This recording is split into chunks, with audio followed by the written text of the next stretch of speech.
gen la vidit mwen yo. Oh, pose Ça gueule la grand-parent. Pou konen vidit mwen yo, Haïti pa bon. Map soti a Haïti, ça veut dire m'bwa la ti yo palma. Et ça veut dire m'pral passer là, m'pa kon si ba gen volé. Non, ou metale, ou met fè la tout droite, la va gen frère. Ou kon sa Haïtien vidit mwen yo. Ou metale. Pa gen droite tout. Non, Pas de problème, vidit mwen yo, faut m'y va ti yo palma. Mwen de akone defan gen follow, m'pa ba jen ken non. Bon, na gandi yo, nou na posi gen moun nan. Ba di way frère. Mwen beaucoup koun sa m'da fè la. Oh, vidit mwen yo.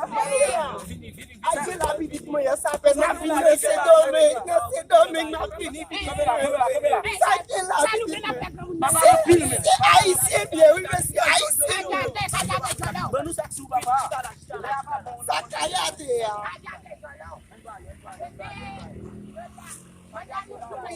Monsieur se nou ye Haïtien, nou ye vidit mwen yo. Maman, boy bel diable.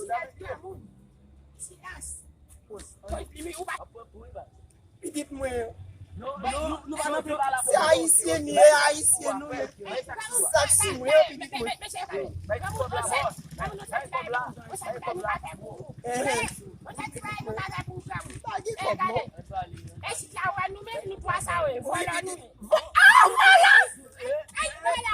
Vidit mwen yo. On pout ki la den, on pout mi ki den chase. On pout mi. Oui, vidit mwen yo. Vidit mwen sa ve di pou sa pou mta jwen travay nan se dobe.